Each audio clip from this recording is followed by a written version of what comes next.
actually hilarious is the amount of women that are outraged by this soft guy era, because basically these men are flipping the roles on them and they realize how ridiculous and unrealistic it sounds when a man says it, but then when they say it, it's not ridiculous. Like, some women have even gone as far as to call these men and act really homophobic towards them for simply asking for what they're asking for. And what I get from it, even if it is a joke, jokes aside, it's about reciprocation, and it's showing how many women expect it automatically because their inflated egos are telling them that they deserve it no matter what, without any reciprocation. And I don't know about you guys, but any relationship that you're in deserves appreciation, reciprocation. Men have finally done something women never expected. They listened. For years, women shouted, "Leave us alone. We don't need you." Well, fellas took that message to heart, and now the silence is deafening.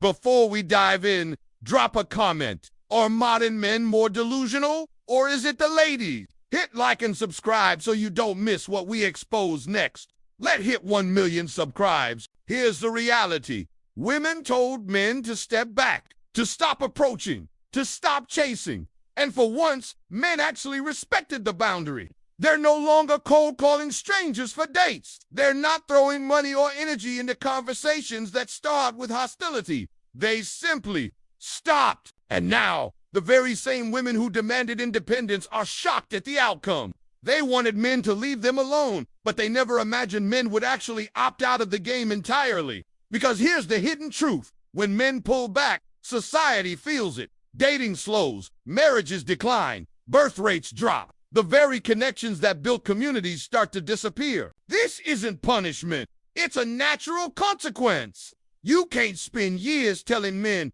"We don't need you," and then complain when they finally take you at your word.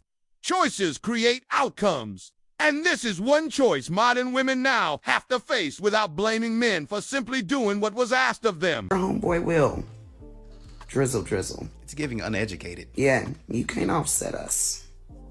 You guys, I am stuck on this drizzle TikTok, and it has me rolling. Appreciate but I will it. say, ladies, I'm sorry. Remember this old story from the very beginning, the Garden of Eden? According to Scripture, God gave the first woman everything. Paradise, peace, endless beauty, no rent, no bills, no danger, absolute abundance. And still, she wasn't satisfied. See the pattern? Even in a world with no struggle, Eve wanted more. More knowledge, more control, more options. And that tiny spark of discontent changed everything for humanity. Fast forward to today, and you can almost feel history repeating itself. Modern women live in the safest, wealthiest, most opportunity-filled era ever recorded. They have freedoms and luxuries their great-grandmothers couldn't even dream of. Yet many still describe their lives as not enough love, not enough excitement, not enough attention. This isn't about blaming. It's about recognizing a timeless truth.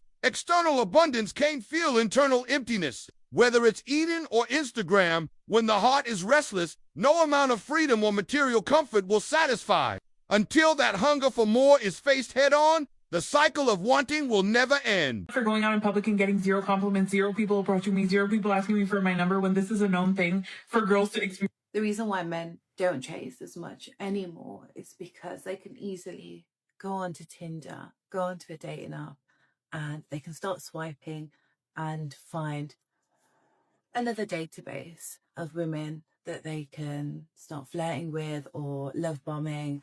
I've not been on a date for 2.5 years. 2.5 years, okay? Single mom. Just leave us alone. 6 feet, 6 figure, 6 pack. What is the real reason that you've given up on dating altogether or haven't dated in 10 plus years?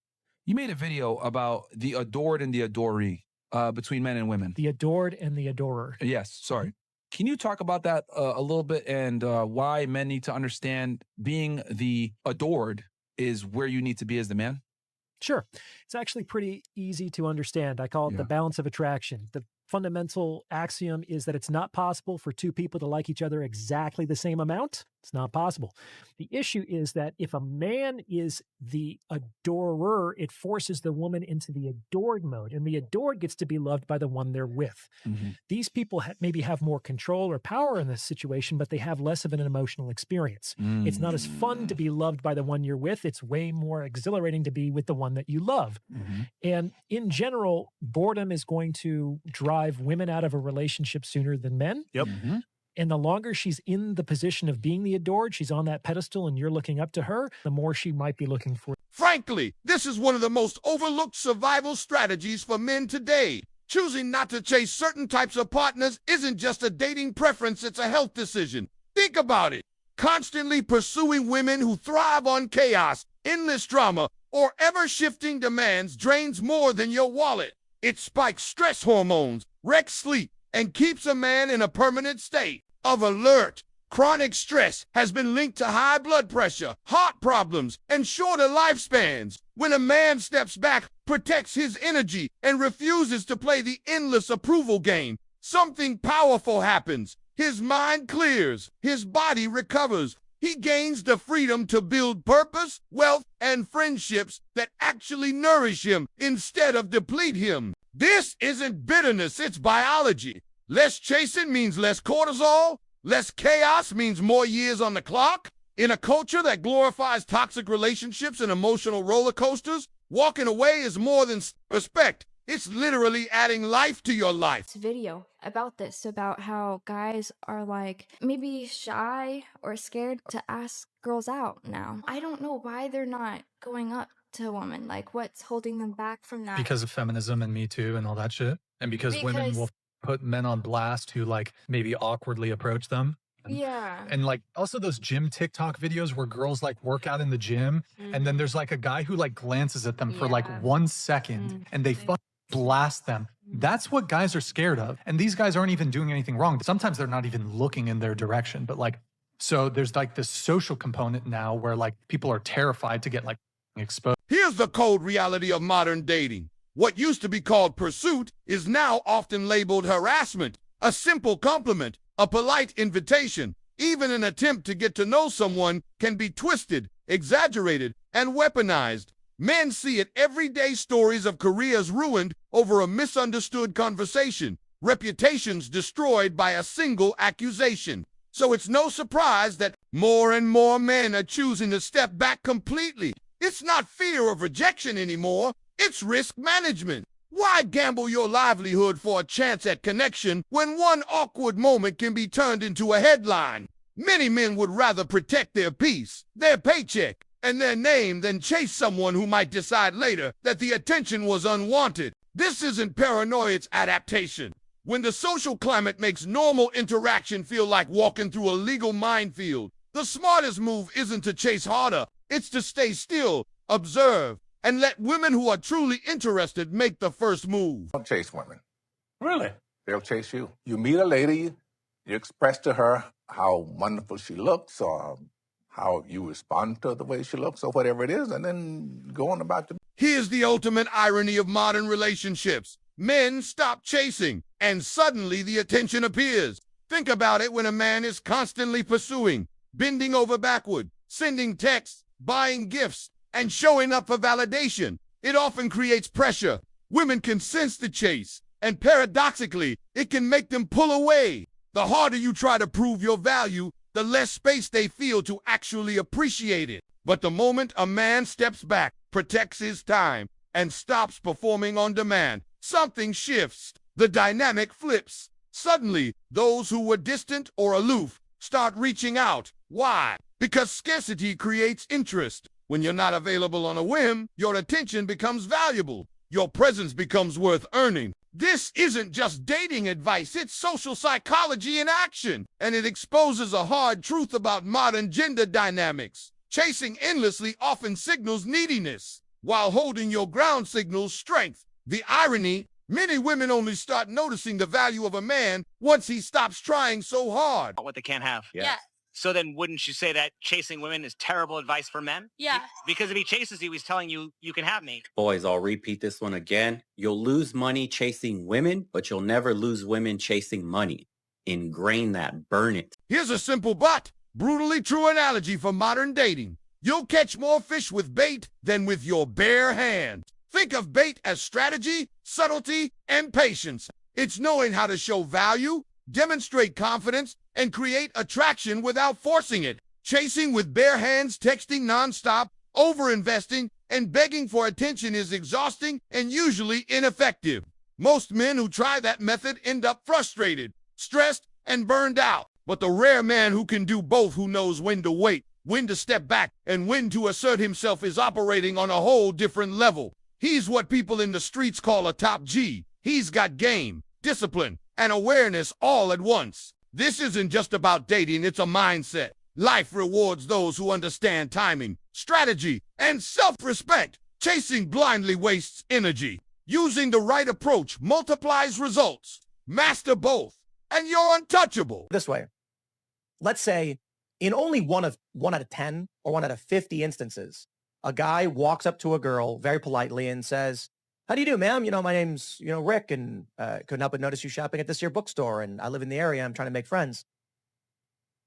How does he know that he's not going to end up with a viral clip, a picture taken, accusing him of being a creep? Here's one of the harshest truths of modern dating. The line between flirting and harassment is almost entirely determined by her perception of you.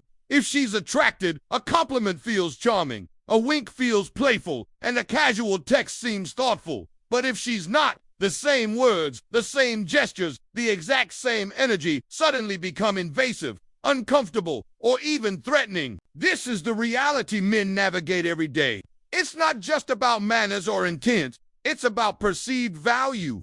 And in today's social climate, value isn't measured by character or effort alone. It's judged instantly through attraction, status, and cultural bias. It's a brutal, unspoken rule. You can't force someone to like you, and trying to do so can backfire severely. The moment you cross the line in her eyes, no explanation matters. This is why so many men have pulled back completely, because the margin for error has become razor thin. The takeaway: focus on building your own value and confidence rather than chasing validation. If she's receptive, great. If not, walking away is the smartest, safest, and healthiest choice. He is changing a lot, and even when we see a guy out that we think is cute, a lot of times they won't even walk up to us because they're intimidated. And I don't know. And that's weird to me because I don't know. I think that's part of being a female is you want to feel like you're being chased. I feel like guys do the chasing and girls like I'm the tequila, not the lime. Okay. Yeah. So you have to I'm not gonna chase. You know what I mean? Like I'm not gonna chase you. Why are men not approaching women anymore? Why? All the young girls, beautiful girls, are asking, why are you all men not approaching women anymore? The girls are asking, what's happening? Do you guys not do that? Where are all the good men? Where did all the good men go? Men don't approach you. Although you have beautiful hair, your makeup is spot on. They're weenies. They haven't been trained. My eyebrow girl gave me the best line to use if a guy keeps staring at you but won't come up and say anything to you. Here's a reality check that hits hard. Women often complain, where are all the good men? But that's the wrong question. The real question should be, how do I become the woman that good men actually want? Think about it. Men aren't hiding. They're being selective. They're stepping back from drama, entitlement, and unrealistic expectations. They're protecting their time, energy, and peace. And the women who notice this, they're the ones asking the wrong question. They're looking outward for solutions instead of inward. Becoming the type of woman that attracts high-quality men isn't about status, looks, or a flawless Instagram feed. It's about self-awareness, accountability, and cultivating qualities that actually inspire respect and desire. Kindness, intelligence, emotional balance, and a sense of purpose go a lot further than complaints or comparisons ever will. Until that shift happens, the cycle continues. Men will step back. Women will wonder why good men are scarce. And the truth remains, attraction is a two-way street. You can't demand quality. You have to be the quality someone is willing to chase. Single men, why are you don't pursue anymore? What's up? That is a great question. And in my experience, I learned really fast in the dating world that if I pursued a woman, they lost interest for whatever reason. And I discovered that if I just became a little bit more hard to get and more into myself, that I had more success with women.